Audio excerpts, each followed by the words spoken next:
Hello everyone, welcome to self study এনজেফ study centre. আমরা আজকে টেট এর জন্য অত্যন্ত গুরুত্বপূর্ণ একটা টপিক, যা শিক্ষণ প্রক্রিয়ায় অত্যন্ত গুরুত্বপূর্ণ পেডাগজি অংশ। শুধুমাত্র কোনো একটা সাবজেক্টের পেডাগজি বলে কোনো কথা নয়। আমরা প্রাইমারি টেটের জন্য বিশেষ করে যে 5টি সাবজেক্ট স্টাডি করছি বা স্টাডি করতে হচ্ছে আমাদের, প্রত্যেকটা অংশের পেডাগজি অংশ রয়েছে, অর্থাৎ শিক্ষণ তত্ত্ব রয়েছে। কিভাবে একটা সাবজেক্টকে অধ্যয়ন করতে হবে, কিভাবে টিচিং করতে হবে, এই যে বিষয়টা, সেই দিকটাই তো পেডাগজি।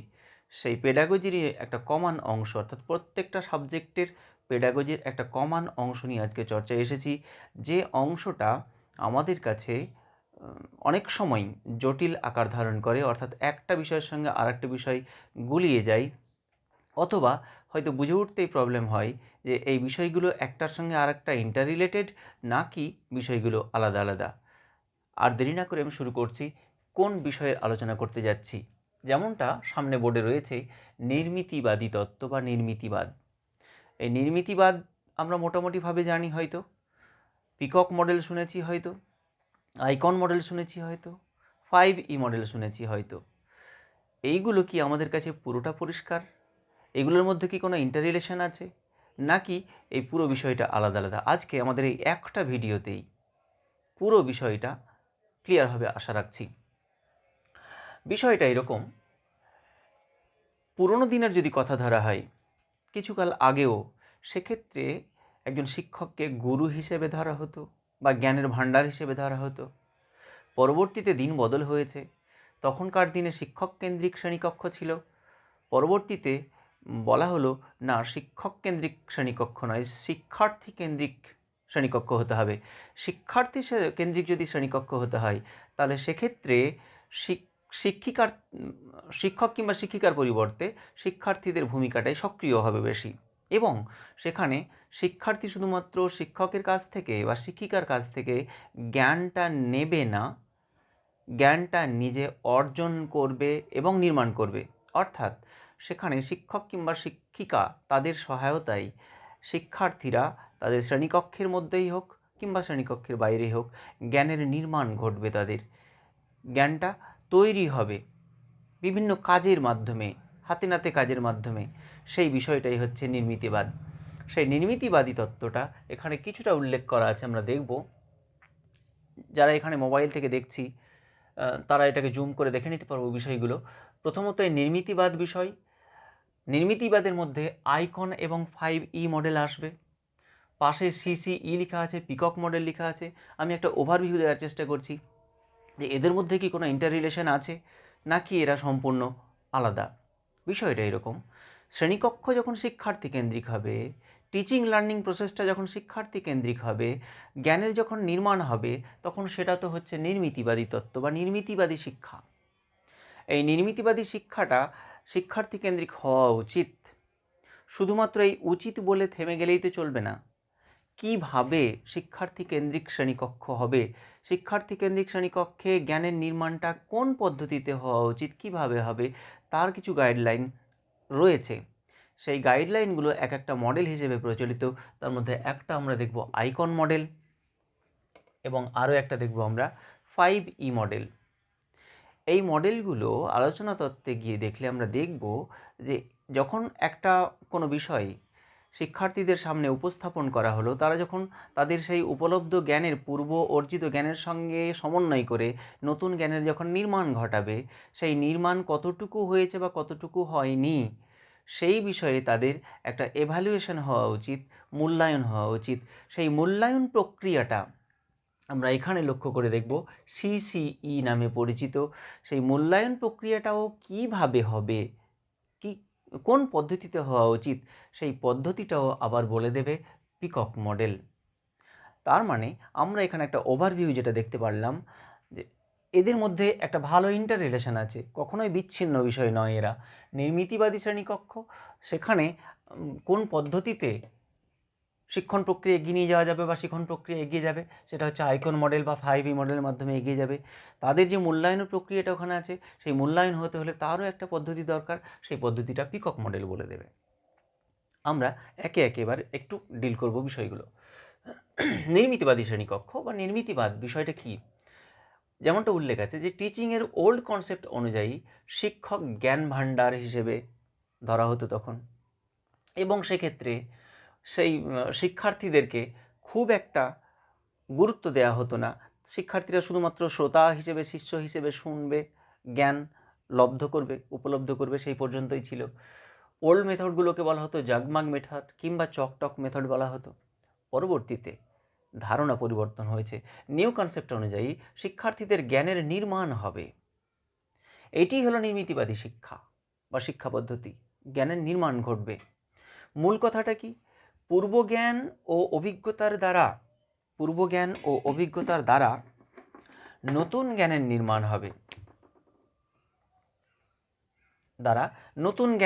হবে। আর কি বলা যেতে পারে? সামাজিক মিথস্ক্রিয়ার মাধ্যমে জ্ঞান নির্মাণ হবে। আমরা সামাজিক নির্মিতিবাদী হিসেবে ভাইগোটস্কিকে খুবই ভালো করে জানি। উনি এই যে নির্মিতিবাদ বিষয়টা, উনি সামাজিক নির্মিতিবাদ বা দলগতভাবে নির্মিতিবাদীর কথা বলেছেন, বা সহযোগিতামূলক শিক্ষণ প্রক্রিয়ার কথা বলেছেন, যেখানে সামাজিক মিথস্ক্রিয়ার কথা উঠে আসে। পাশাপাশি শিক্ষার্থী কেন্দ্রিক শ্রেণীকক্ষ হবে, যেখানে শিক্ষক সহায়ক হিসেবে কাজ করবেন। মুখস্থ বিদ্যাকে ছেড়ে দিয়ে বাস্তব সমস্যা সমাধানের মধ্যে দিয়ে জ্ঞানের নির্মাণ হবে। মুখস্থ বিদ্যাকে একেবারে নেগলেক্ট করা হয়েছে এক্ষেত্রে। এখন এই যে জ্ঞানের নির্মাণটা ঘটবে একটা শ্রেণীকক্ষে একটা শিক্ষার্থীর, সেই জ্ঞানের নির্মাণটা কোন পদ্ধতিতে ঘটবে? সেরকমই দুটো পদ্ধতি, আইকন মডেল এবং 5E মডেল। আমরা একটু নজর দেব আইকন মডেল এবং 5E মডেলের দিকে। যারা মোবাইল থেকে দেখছি তারা এই অংশটা জুম করে কাইন্ডলি দেখব। আমি এই বিষয়টাকে ডিল করার চেষ্টা করছি। What is icon model? এর ফুল ফর্মটা হচ্ছে ইন্টারপ্রিটেশন কনস্ট্রাকশন মানে ব্যাপারটা আশা করি পরিষ্কার হচ্ছে। নির্মাণ, ওই একই জিনিস, নির্মিতিবাদের আন্ডারে একটা তত্ত্ব। আবিষ্কারক হচ্ছেন রবার্ট ও ম্যাকক্লিনটক এবং জন বি ব্ল্যাক। তারা এই পদ্ধতির আবিষ্কার করেছেন। উৎসটা কোথা থেকে, মানে কোথা থেকে ধারণাটা তারা নিয়েছেন? NCF 2005 এবং নির্মিতিবাদী যে তত্ত্ব, সেই তত্ত্বের আধারে এই আইকন মডেল গঠিত। আইকন মডেলের 7টি ধাপ বলা হয়। অর্থাৎ একটা শ্রেণীকক্ষে এই আইকন মডেলে জ্ঞানের যে নির্মাণ ঘটবে, নির্মিতিবাদী শ্রেণীকক্ষ, সেক্ষেত্রে তা পর্যায়গুলো কেমন? 7টা পর্যায়। নাম্বার 1 পর্যবেক্ষণ, যেটাকে অবজারভেশন বলছি। নাম্বার 2 ব্যাখ্যা ও নির্মাণ, ইন্টারপ্রিটেশন অ্যান্ড কনস্ট্রাকশন। নাম্বার 3 প্রাসঙ্গিককরণ, যেটাকে কন্টেক্সচুয়ালাইজেশন বলছি। নাম্বার 4 জ্ঞানমূলক শিক্ষানবিশি, কগনিটিভ অ্যাপ্রেজেন্টেশিপ বলছি আমরা। নাম্বার 5 সহযোগিতা বলছি, কোলাবোরেশন। নাম্বার 6 বহুমুখী ব্যাখ্যা, যেটাকে মাল্টিপল ইন্টারপ্রিটেশন বলা হচ্ছে, এবং বহুমুখী উপস্থাপন, যেটাকে মাল্টিপল ম্যানিফেস্টেশন বলা হচ্ছে। বিষয়গুলো ছোট্ট করে একটু। অর্থাৎ কোনো একটা শ্রেণীকক্ষে শিক্ষার্থীরা যখন কোনো বিষয় নিয়ে চর্চা শুরু করলো, আলোচনা শুরু করলো, বুঝতে শুরু করলো, সেক্ষেত্রে বিষয়টা তারা পর্যবেক্ষণ করবেন, অবজার্ভ করবে তারা। সেই বিষয়টা যা পর্যবেক্ষণ করলো সেইটাকে ব্যাখ্যা করবে, এবং ওই ব্যাখ্যার মাধ্যমে নতুন তত্ত্বগুলো নির্মাণ ঘটবে। প্রাসঙ্গিকরণে বলা হয়েছে পূর্ব জ্ঞান একটা শিক্ষার্থী নিশ্চিতভাবে আছে, সেই পূর্ব জ্ঞানের সঙ্গে প্রাসঙ্গিকভাবে নতুন জ্ঞানকে জুড়ে দিতে হবে, সেই বিষয়টা প্রাসঙ্গিকীকরণ বলা হয়েছে। জ্ঞানমূলক শিক্ষানবিশি, এখানে বলা হয়েছে নতুন করে পূর্বজ্ঞানের সঙ্গে জুড়ে দিয়ে নতুন জ্ঞান কি হচ্ছে? কনস্ট্রাক্ট হচ্ছে, নির্মাণ ঘটছে।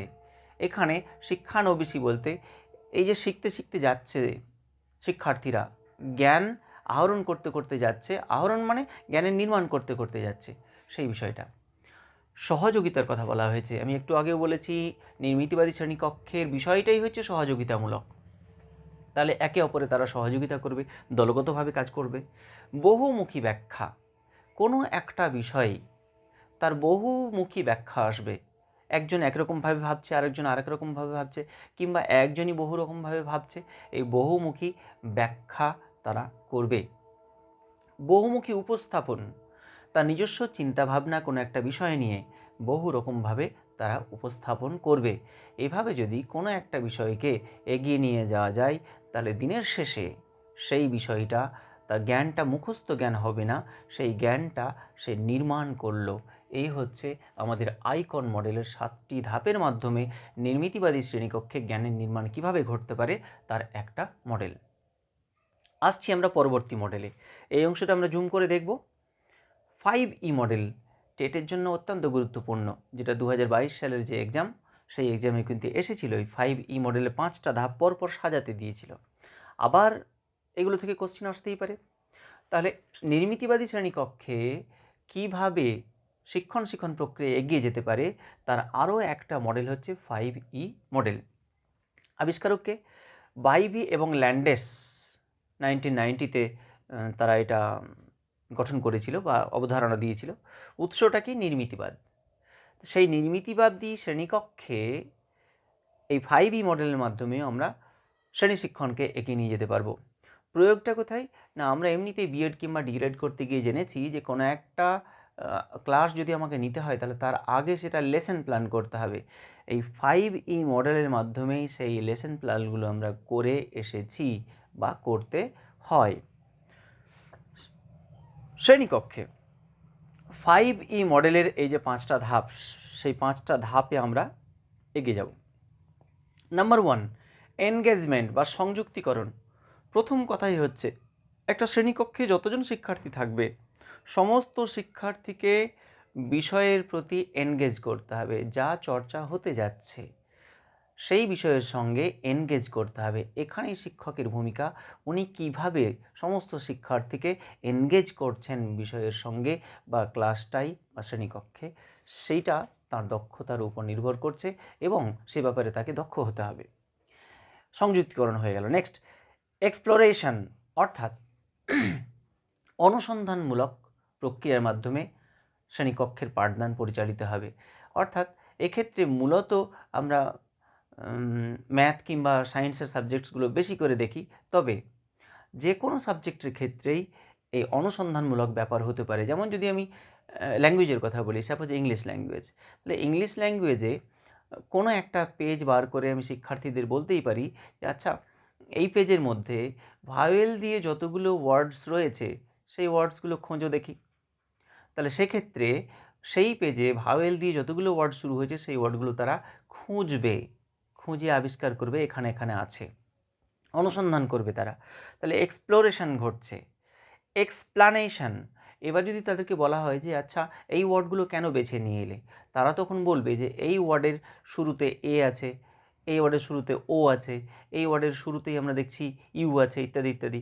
সুতরাং তারা ব্যাখ্যাটা দিতে সমর্থ হবে যে এইগুলো হচ্ছে যেমনটা বলা হয়েছিল ভাওয়েল দিয়ে শুরু ওয়ার্ডসগুলো, সেইগুলো বেছে বার করা হয়েছে। নেক্সট হচ্ছে এলাবোরেশন, সম্প্রসারণ। তার যে এই বোধটা নির্মাণ হচ্ছে ধীরে ধীরে ভাওয়েলসের প্রতি, কিংবা সে খুঁজে বার করতে পারছে যে ধীরে ধীরে নির্মাণ হচ্ছে, তাকে যদি এবার অন্য কোনো ক্ষেত্র বলা হয় যে আচ্ছা তুমি এ ভাওয়েলটা দিয়ে কিংবা যে কোনো ভাওয়েল দিয়ে কটা প্রাণীর নাম লিখতে পারছো, তুমি ভাওয়েলস দিয়েই কটা ফুলের নাম লিখতে পারছো, সেইগুলো লিখে দেখাও। তাহলে ধীরে ধীরে ধীরে ধীরে সে এলাবোরেট করবে বিষয়টাকে, এক একটা বিষয়ের প্রতি তার ভাওয়েলের প্রতি ধারণাটা গঠিত হচ্ছে, নির্মাণ হচ্ছে। শেষ যে পয়েন্ট সেটা হচ্ছে এভ্যালুয়েশন বা মূল্যায়ন, অর্থাৎ একটা শিক্ষার্থী এইভাবে কতটুকু সে শিখতে পারলো সেইটা আমাদের জানা দরকার, এভ্যালুয়েট করা দরকার, যাকে আমরা মূল্যায়ন বলছি। এখন এ তো গেল শ্রেণী শিক্ষণের দুটো পদ্ধতি। এভ্যালুয়েশনের যে ব্যাপারটা, কিভাবে এভ্যালুয়েশন করা দরকার, পুরোনো দিনে আমরা দেখতাম বছরে 2বার পরীক্ষা হতো, তখন একটা হাফ ইয়ারলি পরীক্ষা, একটা ফাইনাল বা অ্যানুয়াল পরীক্ষা বলা হতো। সেক্ষেত্রে অ্যানুয়াল পরীক্ষার মাধ্যমেই বিচার করা হতো একটা স্টুডেন্ট কতটা ভালো পড়াশোনা করেছে সারা বছরে। বর্তমান দিনে দিন বদল হয়েছে, এই মূল্যায়ন প্রক্রিয়া, মূল্যায়ন অবশ্যই করতে হবে, কিন্তু মূল্যায়ন প্রক্রিয়াটা শুধুমাত্র পুঁথিগত মূল্যায়নের মধ্যে সীমাবদ্ধ থাকলে হবে না। একটা শিক্ষার্থীর শুধুমাত্র পুস্তক কেন্দ্রিক জ্ঞানেরই মূল্যায়ন করলে হবে না, তার ভেতরে আরও যে বহু রকমের সৃজনশীলধর্মী কিছু বৈশিষ্ট্য রয়েছে সেইগুলোরও মূল্যায়ন হওয়া উচিত। যার জন্য পরবর্তীতে এই সিসিই, কোঠারি কমিশন, জাতীয় শিক্ষানীতি 1986 কিংবা এনসিএফ 2005 বা আরটি 2009, এর প্রত্যেকটা ক্ষেত্রে এই মূল্যায়নের জন্য বলা হয়েছে যে এক্ষেত্রে মূল্যায়নটা শুধু বছরে একবার করলেই হবে না, তাদের সর্বক্ষণ একটা মূল্যায়ন হওয়া উচিত, ধারাবাহিক মূল্যায়ন হওয়া উচিত। উদ্দেশ্যটা কি? উদ্দেশ্য হচ্ছে ধারাবাহিক মূল্যায়নের মাধ্যমে শিক্ষার্থীর সার্বিক বিকাশ সাধন। তাহলে এই সিসিটা আলাদা বিচ্ছিন্ন কোনো বিষয় নাই। আমরা যে মডেলগুলো, টিচিং মডেলগুলো কিংবা টিচিং লার্নিং মডেলগুলো যে উপস্থাপন করছি, সেখানে একটা শিক্ষার্থীর মূল্যায়ন হওয়া দরকার। মূল্যায়নটা কিভাবে হওয়া দরকার? এবার বলছে সিসি। সিসি ফুল ফর্ম হচ্ছে কন্টিনিউয়াস অ্যান্ড কম্প্রিহেন্সিভ এভ্যালুয়েশন। উৎসটা কোথায় বলা হয়েছে, উদ্দেশ্য কি একটু আগে বলা হয়েছে, ধারাবাহিক মূল্যায়নের মাধ্যমে শিক্ষার্থীর সার্বিক বিকাশ সাধন। ধারাবাহিক মূল্যায়ন হতে হবে, বছরের শুরু থেকে শেষ পর্যন্ত কন্টিনিউ তার মূল্যায়ন হতে হবে। সিসি বা মূল্যায়ন প্রক্রিয়াটা মূলত দুই ভাগে ভাগ করা হয়েছে, এক কন্টিনিউয়াস আর এক হচ্ছে কম্প্রিহেন্সিভ। কন্টিনিউয়াসের দুটো পার্ট, ফর্মেটিভ এবং সামেটিভ, যা আমরা খুবই ভালো করে বুঝি। কম্প্রিহেন্সিভের দুটো অংশ, এক হচ্ছে স্কোলাস্টিক আর এক হচ্ছে স্কোলাস্টিক, অর্থাৎ স্কুলের ভেতরের অংশ, বই পুস্তক কেন্দ্রিক ইত্যাদি, আর এক হচ্ছে তার সহযোগী কিছু, সে বিদ্যালয়ের বাইরেও হতে পারে। কেমন? মূলত এই অংশটার উপর ভিত্তি করে পিকক মডেল তৈরি, অর্থাৎ পিকক মডেলটা সিসিইর আন্ডারে মূল্যায়নের পদ্ধতি।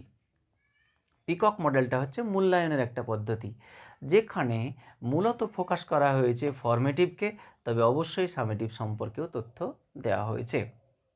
এই পিকক মডেলের প্রয়োগটা কোথায়? না, ফর্মেটিভ অ্যান্ড সামেটিভ এভ্যালুয়েশনের গঠন প্রণালীটা পিকক মডেলের মাধ্যমে হবে। কিভাবে হবে? না, এখানে বলা রয়েছে, একটু জুম করে আমরা দেখব অংশটা। পিকক এর অন্তর্গত ফর্মেটিভ এক্সাম এর 5টি সূচক দেওয়া হয়েছে। এই 5টি সূচকের মাধ্যমে ফর্মেটিভ যে এভ্যালুয়েশন সেইটা করা হবে। আমি ছোট্ট দু কথায় ফর্মেটিভ এবং সামেটিভ বিষয়টাকে বলার চেষ্টা করছি। ফর্মেটিভ মানে গঠনমূলক, যেটাকে অ্যাসেসমেন্ট ফর লার্নিং বলা হয়েছে। শিক্ষা চলাকালীন বা প্রস্তুতিকালীন যে মূল্যায়ন, অ্যাসেসমেন্ট ফর লার্নিং, বছরের শেষে কিংবা ধাপে ধাপে বছরের 3টা, যেমন এখন first unit, second unit, third unit, এই যে পার্বিক 3টা পার্বিক নেওয়া হচ্ছে মূল্যায়ন, সেক্ষেত্রে ওটাকে বলা হয়েছে সামেটিভ, ওটা হচ্ছে অ্যাসেসমেন্ট অফ লার্নিং। তাই অ্যাসেসমেন্ট ফর লার্নিং, এটা যেটা আমরা ফর্মেটিভ এভ্যালুয়েশন বলছি, এই ফর্মেটিভ এভ্যালুয়েশনটা মূলত মৌখিক। এখানে প্রজেক্ট বা অ্যাসাইনমেন্ট ইত্যাদিও হতে পারে। আবার এখানে একটা স্টুডেন্টের মধ্যে যে সৃজনশীল ধর্মী বিভিন্ন বিষয় রয়েছে, সেইগুলোর উপরে তাকে মার্কিং করতে হবে। এই সারা বছর ধরে চলতে থাকবে কন্টিনিউয়াস প্রসেস এটা। এই হচ্ছে আমাদের ফর্মেটিভ।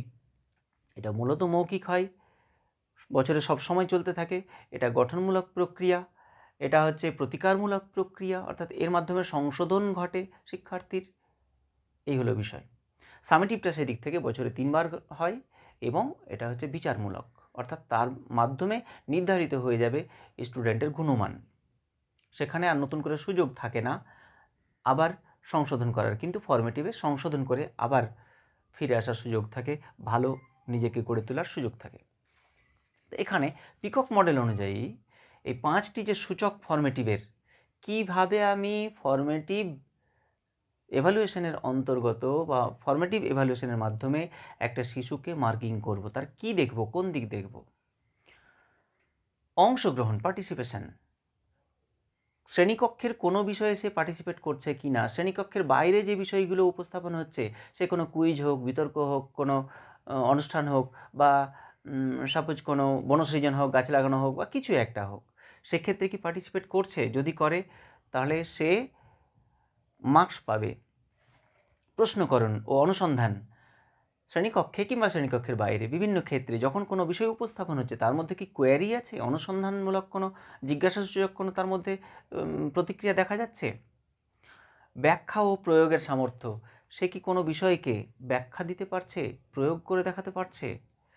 সমানুভূতি ও সহযোগিতা, সে কি কারো প্রতি মর্মস্পর্শী, কারো প্রতি সমানুভূতি দেখাতে পারছে, সহযোগিতামূলক তার চিন্তাধারা কি আছে? লাস্ট পয়েন্ট হচ্ছে নান্দনিকতা ও সৃজনশীলতার প্রকাশ, যেটাকে আমরা বলছি অ্যাস্থেটিক অ্যান্ড ক্রিয়েটিভ এক্সপ্রেশন। নান্দনিকতা ও সৃজনশীলতার প্রকাশ, তার মধ্যে বহু রকম কিছু, কারো ড্রয়িং হতে পারে, কারো নাচ হতে পারে, কারো আরও কিছু হতে পারে। সৃজনশীল ধর্মী এবং নান্দনিকতা, এই হলো 5টা সূচক পিকক মডেলের 5টা সূচক একদম আমরা মুখস্থ করে রাখবো, পরপর 5টা সূচককে সাজাতে দিতে পারে। এখানে পিকক বলা হয়েছে, এটা প্রতীকীধর্মীভাবে। এখান থেকে আমি প্রথম লেটারগুলো নিয়ে নিয়ে পিকক করার চেষ্টা করেছি কেবলমাত্র। অংশগ্রহণ প্রিপারেশনের পি, এখানে প্রশ্নকরণ ও অনুসন্ধান কোয়েশ্চেনিং অ্যান্ড এক্সপেরিমেন্টেশনের ই, এখানে ব্যাখ্যা ও প্রয়োগ মানে ইন্টারপ্রিটেশন অ্যান্ড অ্যাপ্লিকেশনের এ নেওয়া হয়েছে। সমানুভূতি ও সহযোগিতা অর্থাৎ এমপ্যাথি অ্যান্ড কোঅপারেশনের কো নেওয়া হয়েছে। নান্দনিকতা ও সৃজনশীলতা অ্যাস্থেটিক অ্যান্ড ক্রিয়েটিভ এক্সপ্রেশন, এই ক্রিয়েটিভের সি, তার সঙ্গে একটা কে, অর্থাৎ সবই তো নলেজ নিয়ে বিষয়, জ্ঞান নিয়ে বিষয়, জ্ঞানের নির্মাণ নিয়ে বিষয়। সুতরাং এখানে নলেজ ফর কে নিয়ে পিকক তৈরি হয়েছে। তাহলে পিকক মডেলটা মূলত সিসিইর আন্ডারে যে দুই ধরনের এভালুয়েশান, ফর্মেটিভ এবং সামেটিভ, সেই দুই ধরনের এভালুয়েশনটা কিভাবে করতে হবে তার একটা পদ্ধতি নাম হচ্ছে পিকক মডেল। সামেটিভে একটা ছোট্ট অংশ আমরা জানবো, যেমনটা একটু আগে বলেছি, সামেটিভ বছরে 3বার, first summative, second summative, third summative. এরা নির্দিষ্ট কোর্স শেষে এবং নির্দিষ্ট সময় শেষে নেওয়া হয়। ফার্স্ট সামেটিভটা কখন নিতে বলা হয়েছে? এপ্রিলের প্রথম সপ্তাহ থেকে দ্বিতীয় সপ্তাহের মধ্যে নিয়ে নিতে হবে। সেকেন্ড সামেটিভটা কখন হবে? জুলাইয়ের শেষ সপ্তাহ থেকে আগস্টের প্রথম সপ্তাহের মধ্যে নিতে হবে। থার্ড সামেটিভটা কখন নিতে হবে? নভেম্বরের শেষ সপ্তাহ থেকে ডিসেম্বরের প্রথম সপ্তাহের মধ্যেই নিতে হবে। এ ছিল আমাদের আজকের বিষয়। আমি পুরো বিষয়টাকে আরেকবার ছোট্ট করে উপস্থাপন করছি। আশা করি পুরো বিষয়টা একসঙ্গে দেখলে আমাদের যে জটিলতা থাকে সেই জটিলতাটা কাটিয়ে উঠতে পারবো আমরা। প্রয়োজনে একটা স্ক্রিনশট নিয়ে রাখতে পারবো। পুরো বিষয়টা ছিল নির্মিতিবাদী শ্রেণীকক্ষের উপরে, অর্থাৎ জ্ঞানের নির্মাণটা কিভাবে ঘটবে। এই কিভাবে ঘটবে ব্যাপারটা দুটো মডেলের সাহায্যে দেখানো হয়েছে, আইকন মডেল যার 7টা ধাপ আর 5E মডেল যার 5টা ধাপ। এই শ্রেণীকক্ষে যখনই একটা জ্ঞানের নির্মাণ ঘটবে তখন সেই জ্ঞানটা কতটুকু নির্মিত হয়েছে তার এভালুয়েশন করা দরকার, মূল্যায়ন করা দরকার। সেই মূল্যায়ন একটা পদ্ধতিতে হওয়া উচিত। সেই মূল্যায়ন পদ্ধতির নামই হচ্ছে CCE, continuous and comprehensive evaluation. তারই আন্ডারে এই কন্টিনিউয়াস এভালুয়েশনের মধ্যে ফর্মেটিভ এবং সামেটিভ পড়ে। এই ফর্মেটিভ আর সামেটিভ এভালুয়েশনটা কীভাবে নিতে হবে সারা বছরে, সেই পদ্ধতিটা বলে দিচ্ছে আমাদের পিকক মডেল, যা এনসিএফ 2005 বা রাইট টু এডুকেশন বা নিম্ননীতিবাদ ইত্যাদি সোর্স থেকে আমরা পাচ্ছি। এটাও একটা কোশ্চিন হতেই পারে যে পিকক মডেলটা কোন ধারণা মতে নেওয়া হয়েছে। আমরা দেখলাম এই ধাপগুলো, 5টা ধাপ এখানেও রয়েছে। আশা করছি পুরো বিষয়টাকে একসঙ্গে দেখলে একদম ক্লিয়ার হবে। ধন্যবাদ।